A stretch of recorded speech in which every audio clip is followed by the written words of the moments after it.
This is Right to Life Radio with John Gerardi on Power Talk 96.7 and AM 1400, a production of Right to Life of Central California. And now, here's your host, John Gerardi. Well, after a week of nonstop craziness, Right to Life Radio here with you. We're going to talk through a lot of the important political stuff that happened, the Georgia Senate races, what it's going to mean now with the Democrat majority in the Senate. And a lot of that news is really sad and depressing. So instead of that, we're going to talk to our new Director of Outreach and Education, George Aguayo. George, thanks for being on Right to Life Radio for the first time. Oh, it's a pleasure and an honor. All right. So George is new to us at Right to Life of Central California. When did you come on board? About a month ago now? Yeah, it's been a month. It's been a month. It's been a month? Okay. So George Aguayo is working for us at Right to Life of Central California. And among his various duties, he's going to be responsible for a lot of our education stuff, our outreach stuff. And he's also in charge of our outreach center, the building that's located next to Planned Parenthood, which he's kind of running and administering for us. So, George, tell people a little bit about your outreach, about our outreach center and some of the work that you and Linda Talia, who's been on the show a number of times, the stuff that you guys are doing out there. Yeah, so right now, I spent a little bit of time shadowing Linda, seeing what we're doing out there. But pretty much what we do out there is the center is a place where we invite couples. It could be, young women, young men, to come inside and to talk to us and to consider other options when they're in moments of crisis and or when they're having a hard time making decisions. Yeah. We know that when they're going to Planned Parenthood, they're not always given a whole spectrum of choices. They have very limited amount of information being given to them. So our goal is to be out there to give a little bit more information, to help provide a little bit more guidance, and to help maybe through their tough times. Yeah, and that's such an important part of our work at Right to Life is to be there right outside of Planned Parenthood and offer people, the resources they need to make a good decision.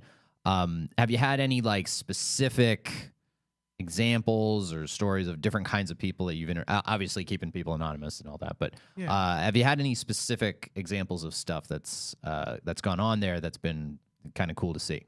Yeah, so I mean, we just got going again, obviously. So we're getting into the groove of things, but we do have I have two examples for sure that of people who have talked to us, who have come to us, and one was a young lady, and she was looking for help, and we gave her some help.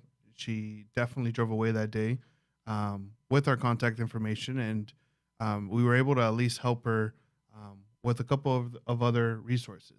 Good. That was one day. She did drive back the next day, conflicted, and so I know Linda especially was talking to her.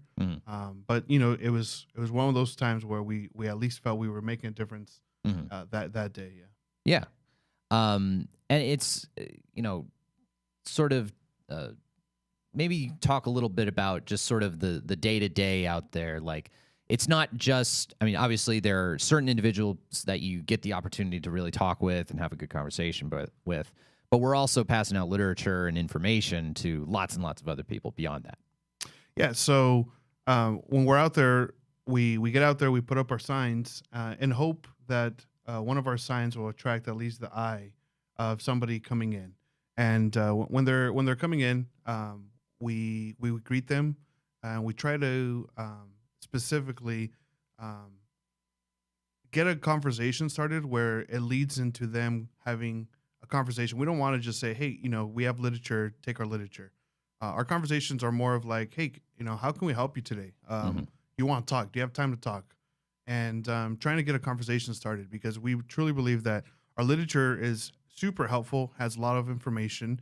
But what we're out there for is to have conversations, to truly know what's going on and to show them that we truly care. Yeah. Because we don't want to shove paper into people's faces. That's not enough. Yeah. What we want is to have conversations, meaningful conversations where we can truly understand what they're going through and to try to help them, actually help them.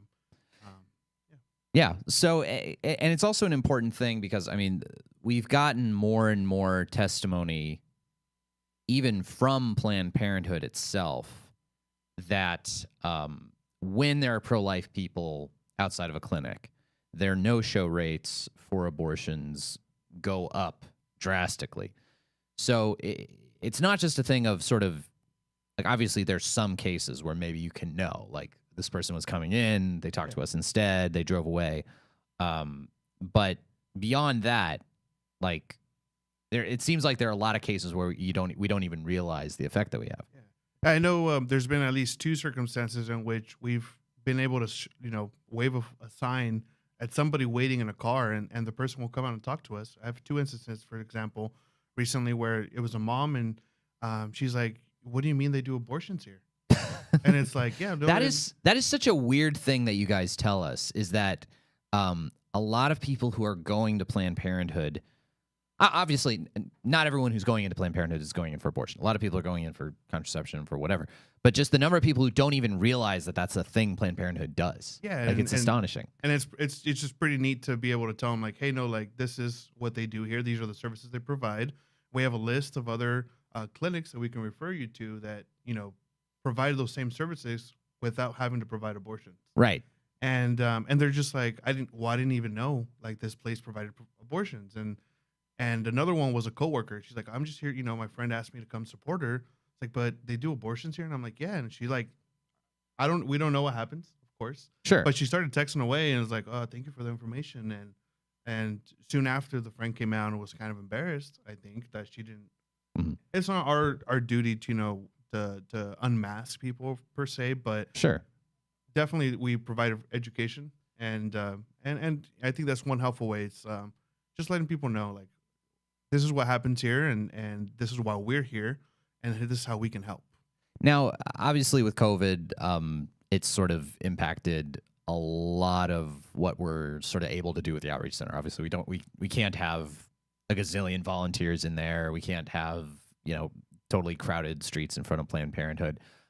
You guys have been making various kinds of adjustments. Do you think the way COVID has impacted either Planned Parenthood or us, like, has it, in either like your or Linda's reflections on this, has it sort of upped their traffic over there?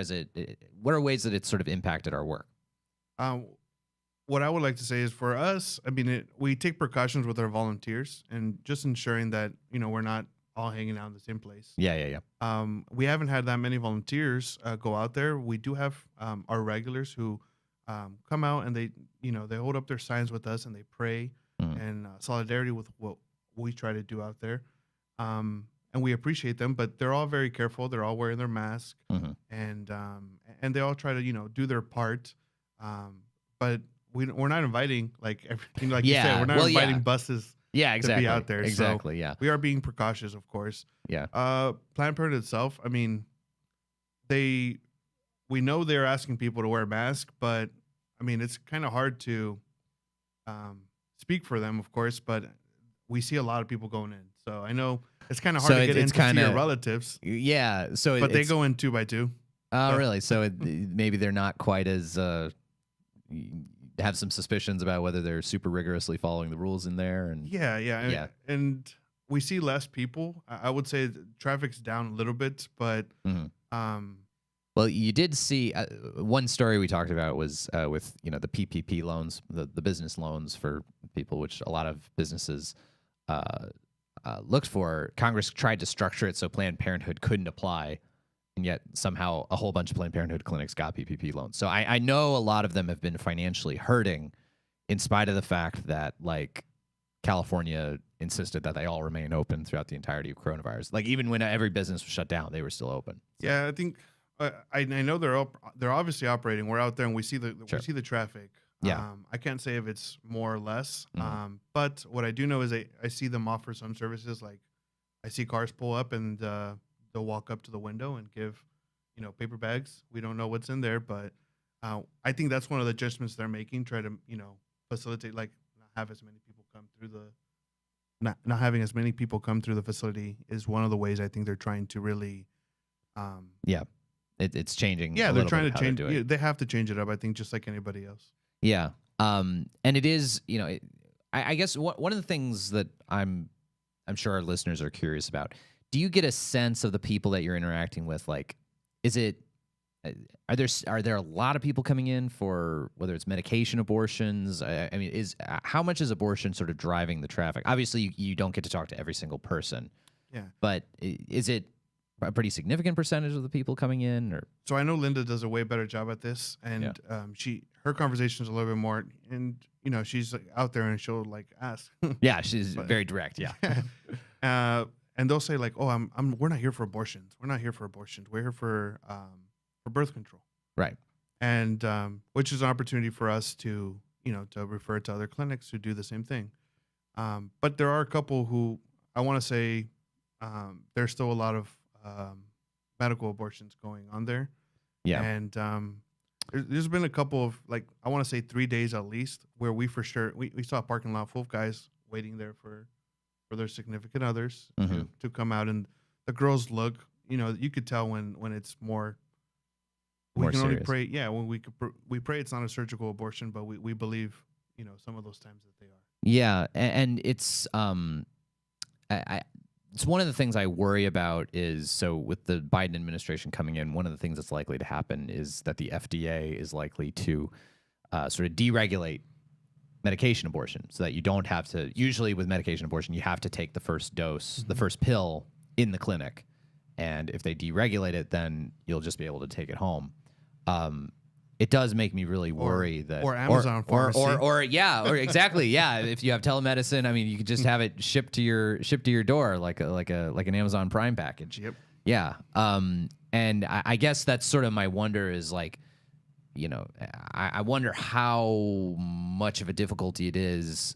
Like, basically, I really am afraid that it's going to like start exploding the number of abortions that happen if they could just get it mailed to their houses. Yeah, I know we're trying to be as vigilant as possible when we're out there. When we see, the Planned Parenthood, the PP staff walking out to cars, we're trying to keep our eyes open and see like, are they taking medication in the car or are they just giving over a bag? And we don't know what's in the bag, of course, but sure. We don't know what they're going in for all the time, and they're not willing to talk to us right now. Sure. I know even just this like.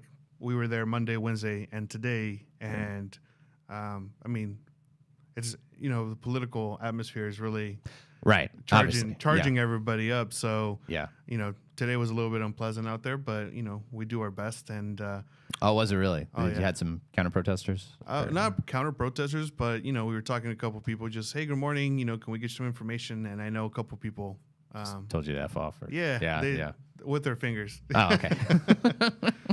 Yeah. Well, folks, if any of you want to, support the work of Right to Life Central California, obviously, the Outreach Center is a really critical piece of what we do because it's genuinely on the front line, trying to convince people not to have abortions.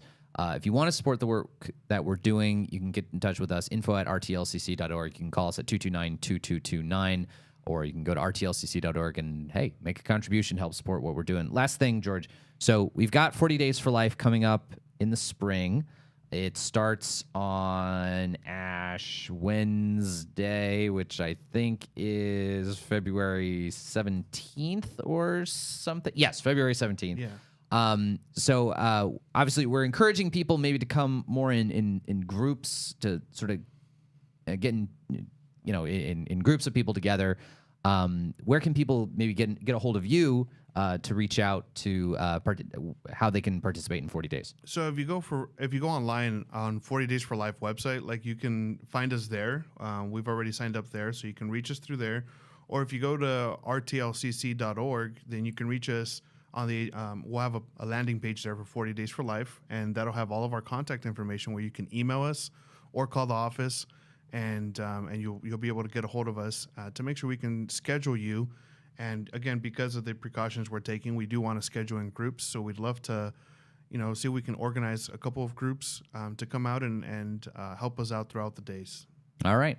Well, thank you, George, for being on the show. George Aguayo, our Director of Outreach and Education here at Right to Life of Central California. When we come back, we're going to talk about the elections in Georgia and a whole bunch of other stuff right here on Right to Life Radio, a production of Right to Life of Central California, rtlcc.org.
John Denver with us here on Right to Life Radio.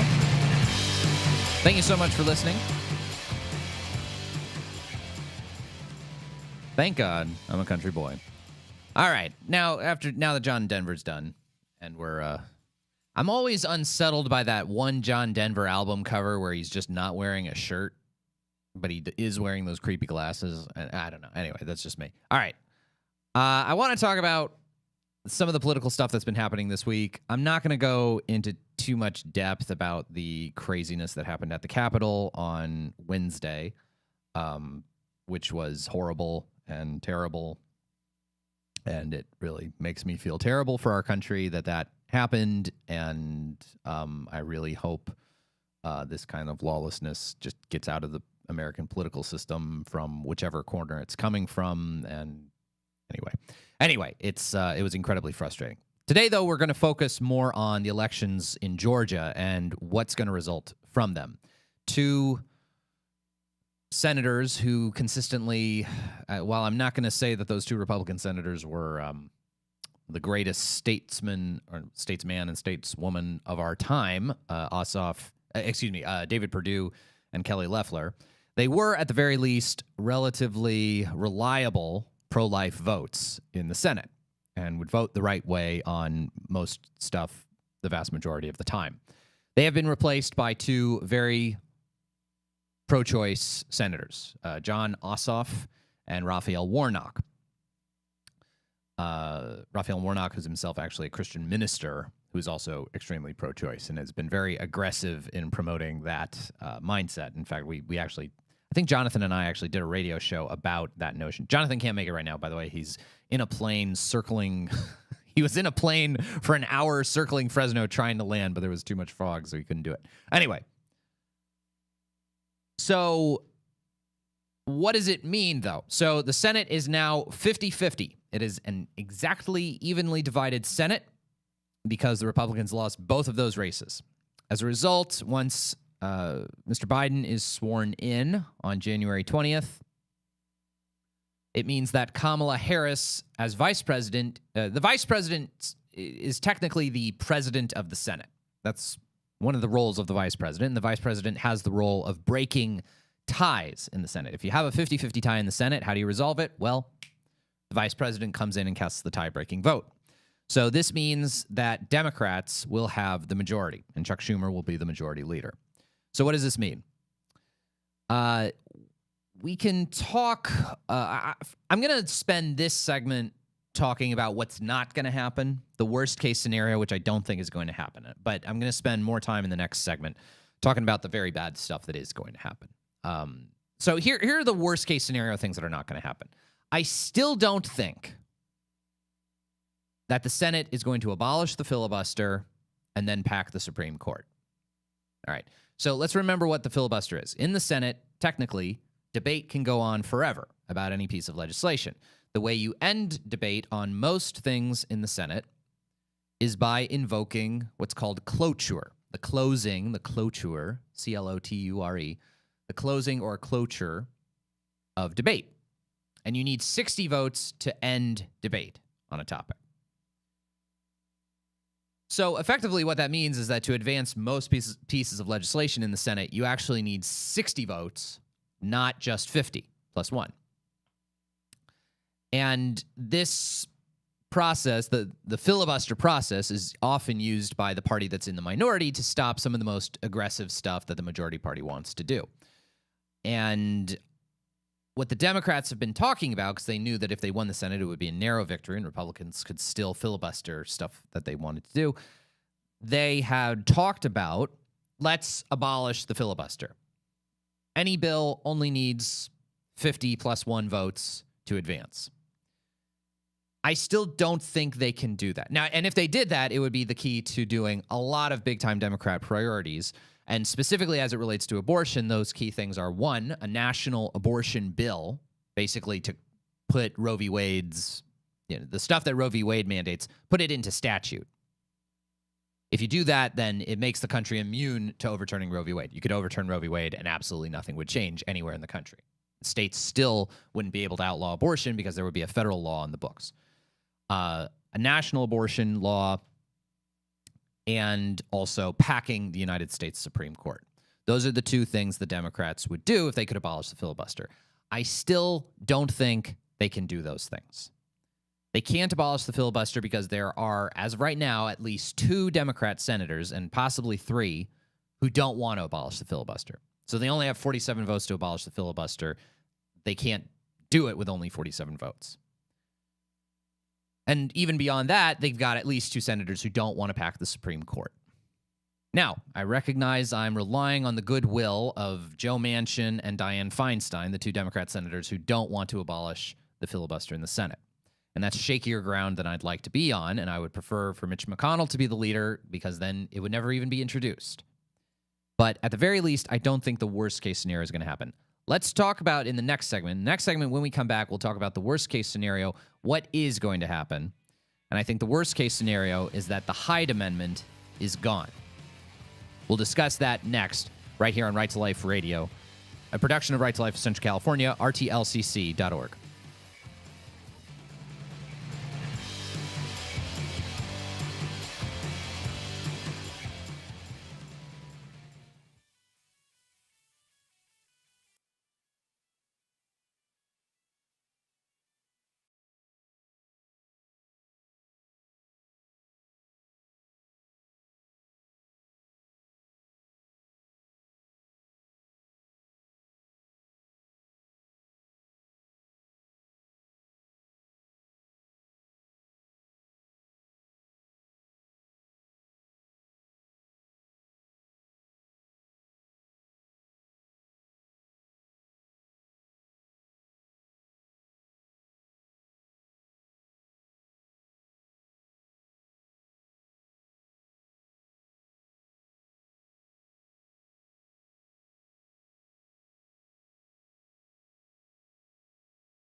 James Taylor.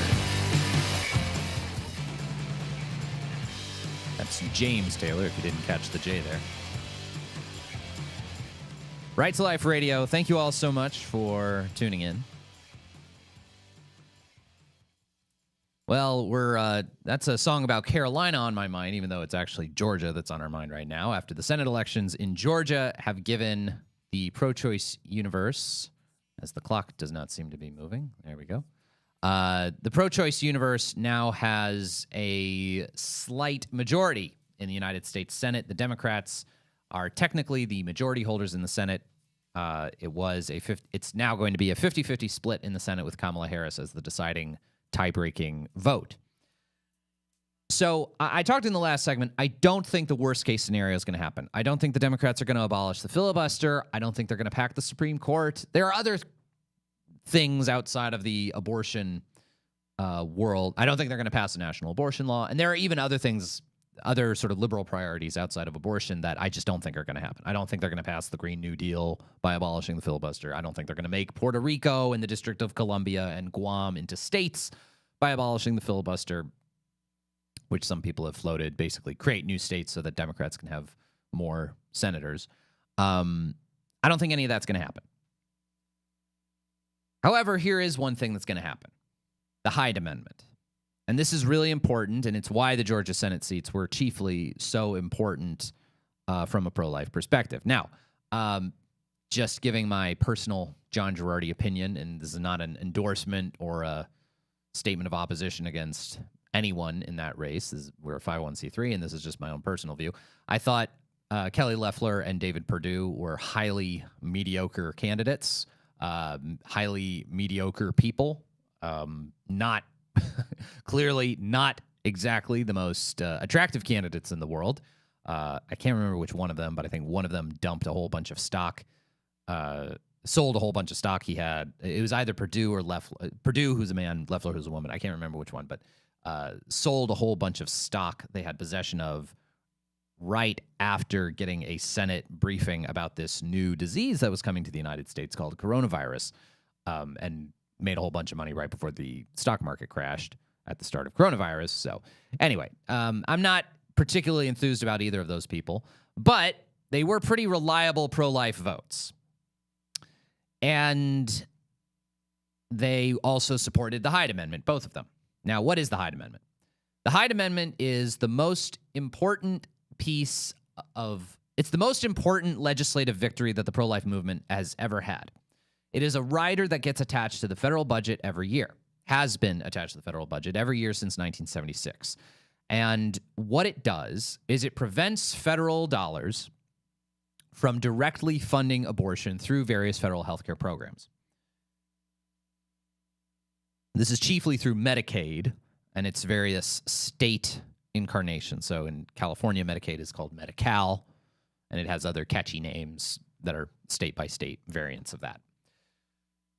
So this program, by not funding abortion directly, the Hyde Amendment, according to the researcher, Professor Michael New, who's a professor at the Catholic University of America, who's studied this stuff quite a bit, the Hyde Amendment has probably saved the lives of approximately 2 million children over its 40 years in place. And as a result, it's probably the single most effective, most successful pro-life legislative initiative ever.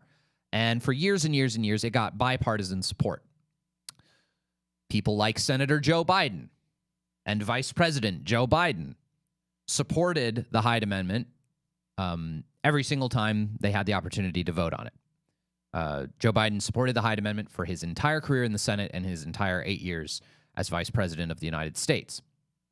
Well, in 2019, all of a sudden, within the course of 2 days, Joe Biden changed his mind. After being yelled at by some Democrat activists and realizing that he needed to oppose the Hyde Amendment in order to win the Democrat primary, Biden flip-flopped a political position he had held for 40-something years for the sake of political expediency. 2016 was the first year the Democratic Party put into their platform that they opposed the Hyde Amendment and favored direct federal funding of abortion. And 2020 was the second presidential election in which they held that view. So we now have a situation where the president opposes the Hyde Amendment. The House of Representatives, although Nancy Pelosi only has a very narrow majority in the House, it is likely the House of Representatives opposes the Hyde Amendment. And now we have a 50-50 tie in the Senate. And I think the Senate is likely now to oppose the Hyde Amendment. If Mitch McConnell were still the majority leader, I think he could have negotiated successfully to keep the Hyde Amendment in place. Even if it was only 51 Republicans to 49 Democrats, the leverage McConnell could have as the majority leader, I think would have allowed the Hyde Amendment to stand. But he's not the majority leader anymore. Now it's Chuck Schumer who's the majority leader. And the procedural power that you have when you have the majority is enormous. The Republicans are no longer the chairpersons of the various committees in the United States Senate. Now all of the chairpersons are going to be Democrats. Republicans have less power over what gets introduced to the floor of the Senate. Democrats have that power now. Chuck Schumer has that power now. So it's bad. This is going to be an unprecedented, enormous expansion of federal funding for abortion. And we knew that was on the line with the elections. I learned this earlier in the week. I was flying home to Fresno from a conference, and I was flying through L.A. and I met at the gate from LA to Fresno. I met a group of Fresno State Students for Life kids. And I was like, what are you guys doing here? And they're like, oh, we were in Georgia campaigning with Students for Life Action. We were in Georgia campaigning for the Republican senators. I'm like, oh, man.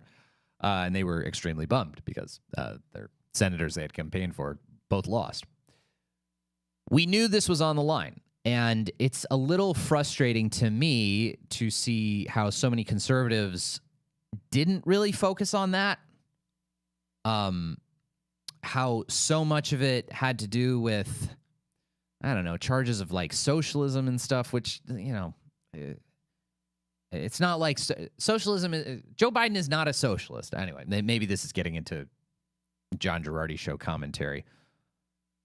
But it was really frustrating to me because I think as a conservative, I thought the social conservatism implications of that race were enormous. Of those two races, rather, were enormous and really, really important. And now we're going to see, for the first time in 40-something years, what happens to our abortion rates when the federal government is directly funding it. You know, the pro-choice movement has changed its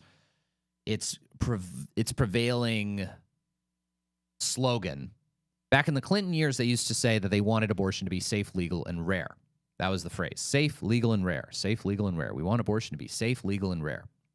And they've stopped using that language. They've dropped the rare. The language that the pro-choice side uses is that they want abortion to be safe, legal, and universally accessible. Accessibility. That's the key for the left. And they want abortion to be accessible.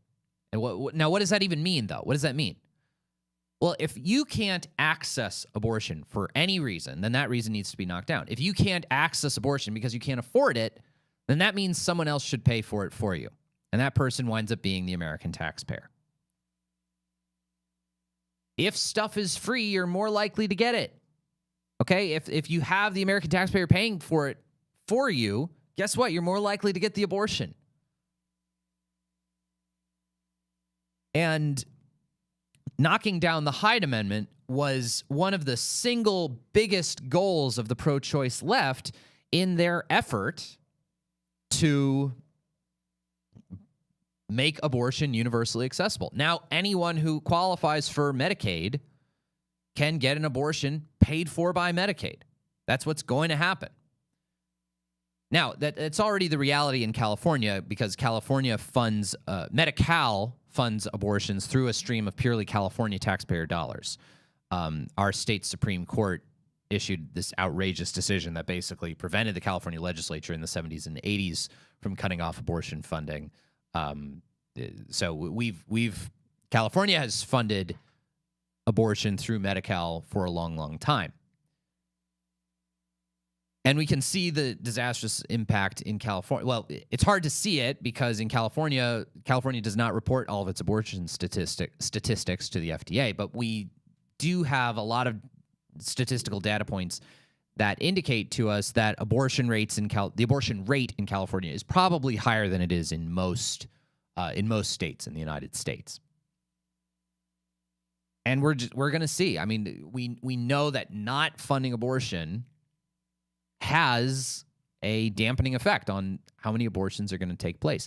And it's so frustrating and it's so damaging to see how these two Senate races in Georgia are going to have this horrible impact on abortion policy all through the country.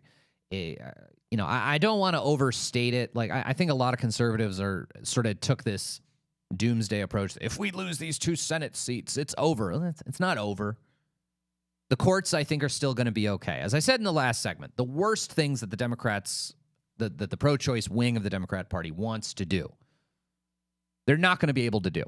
I don't think they can abolish the filibuster because, as we said, Dianne Feinstein and Joe Manchin don't want to do it. They don't want to abolish the filibuster in the Senate. Now, we're reliant on the goodwill of Dianne Feinstein, a very fiercely pro-choice Democrat, and Joe Manchin, who's always sort of conflicted and caught in the middle between being himself kind of pro-life and a senator representing West Virginia, but also being a Democrat. So his loyalties are always pulled in different directions. And I question whether they're going to hold the line to their previously stated commitments that they don't want to abolish the filibuster and they don't want to pack the Supreme Court. I guess I don't know. We'll see. Certainly, we would all feel, I think, as pro-lifers, we would all feel much safer about those sort of disaster scenarios if Mitch McConnell were the majority leader. If Mitch McConnell were the majority leader, we wouldn't even be discussing the possibility of abolishing the filibuster. We wouldn't even be discussing the possibility of a national abortion law. We wouldn't be discussing the very possibility of packing the Supreme Court. And all of these things would be highly disastrous. Now, what's the long-term outlook? What's the long-term outlook? I still think the Republicans have a very good chance to take back the House and the Senate in 2022, and that the last 2 years of Biden's first term, we would be able to get the Hyde Amendment reintroduced. But that's a long ways away from now.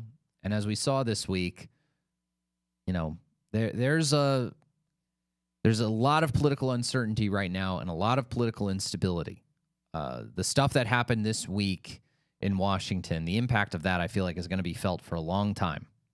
And I don't know. It certainly is not helping. What happened yesterday certainly is not helping the pro-life movement in any way, shape, or form. Pro-lifers sort of made their alliance with the Republican Party because the Republican Party was the only party willing to be pro-choice. To be pro-life. And I applaud Democrats who want to stand up for life, particularly our friend Teresa Bukovac, who's the president of Pro-Life San Francisco and is now the national director for Democrats for Life. And I really applaud the work that they do. At the same time, the fact is, the political reality is that the pro-life movement, as far as what it can accomplish politically, is sort of riding shotgun with the Republican Party. And what happened earlier this week in the Capitol is going to hurt. It's going to hurt that reputation a bit. It's just a really sad. It was a really sad thing that happened in Washington earlier this week, and I just really hope and pray that our nation can kind of heal after that, and maybe some semblance of normalcy can come about. All right, when we return, we'll talk about some stuff with the courts. This is John Gerardi for Right to Life Radio, a production of Right to Life of Central California, rtlcc.org.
Here's Tammy Wynette with Stand By Your Man here on Right to Life Radio.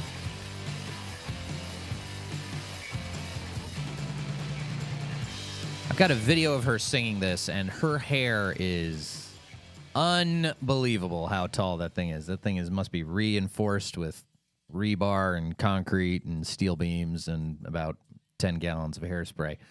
Right to Life Radio, thank you all so much for listening. This has been a rough week for the pro-life cause and for sort of America in general, I think. It was, again, I don't want to dwell on it too much, but I was just incredibly saddened by what happened in Washington on Wednesday. I even wound up calling my brother, who works for the Department of Justice, just to make sure he was okay. He was working remotely from home in Virginia, so he was totally fine. But it was really sad. And it's sad also within the context of a looming, more and more threats to life that are looming from the Biden administration. One of the main things that's going to happen, as I've been saying, I think there are some legislative things that are now going to happen because Republicans lost control of the Senate. Specifically, I think the Hyde Amendment is gone, and there will be direct federal funding of abortion in the next federal budget. Beyond that, a lot of what Biden's going to do is going to be in the form of regulations through the various administrative agencies. And I think the most disastrous of these, we talked about it a little bit with George in the start of the show, and I want to talk about what is going to be the most disastrous deregulation that I think we're going to see by the FDA. The deregulation of medication abortion, of so-called medication abortion, chemical abortion, or pill abortion. Now, abortion pills were first approved by the FDA in 2000.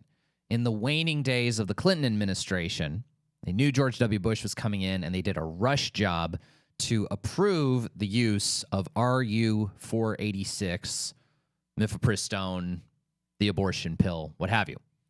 And medication abortions or pill abortions are basically, it's a less invasive way of doing abortions, less invasive than surgical abortions. It has lots of health risks associated with it, but essentially you take one pill, it cuts off the baby's food supply, baby dies. You have to take that pill in the context of the medical clinic, and then you go home to take misoprostol, the second of these pills, which basically induces contractions, and you expel the baby in what is basically an induced miscarriage for a baby who's up to 10 weeks old. Now, you have to take that first pill in the clinical context. And this is kind of a barrier for people to get it because you still need to go to an abortion clinic. And the pro-choice side has been agitating for years in the pages of the New England Journal of Medicine and other left-wing rags to deregulate medication abortion in this way, to allow women just to take it at home. And if you combine that with telemedicine services, this would allow medication abortion to be shipped to women's homes. You can, with telemedicine services, a woman can get pregnant, take a pregnancy test, get out her phone, download a Planned Parenthood app, and start chatting through her phone with a Planned Parenthood nurse practitioner, get a prescription for medication abortion on the phone. She could then have abortion pills shipped right to her door, and she can have an abortion as easy as an Amazon Prime package. That can only happen if the FDA deregulates mifepristone. And what we at Right to Life of Central California are going to do, along with a number of other pro-life organizations around the country, anytime the Biden administration issues a new regulation through one of the federal executive agencies, they have to provide a period for notice and comment. And we will be providing that notice and comment. We will be one of many, many organizations around the country. The Biden administration will have to address those problems. And if they don't sufficiently address them, our notice and comment, along with that of other conservative legal organizations, other pro-life organizations, our notice and comment will allow the grounds to be set for lawsuits to help block some of those Biden initiatives. Now, we won't be able to block everything, and that's my great fear, is that the FDA deregulation of medication abortion will not be blocked. But I just want you to know, why do you donate to an organization like Right to Life? Well, it's because, one, we're representing you with the federal government, and we're doing our part to lay the groundwork for litigation to stop the Biden administration and its attempts to ram through all kinds of pro-choice regulatory rules. That's going to do it for us at Right to Life Radio. This has been a rough week as we play, what's his face? Jerry Valley? No. What is it? Frankie Valley. Jerry must be his brother. Anyway, folks, thank you so much for listening. God bless. Pray for our country. Pray for the defense of the right to life. Just keep praying. This has been John Gerardi with Right to Life Radio.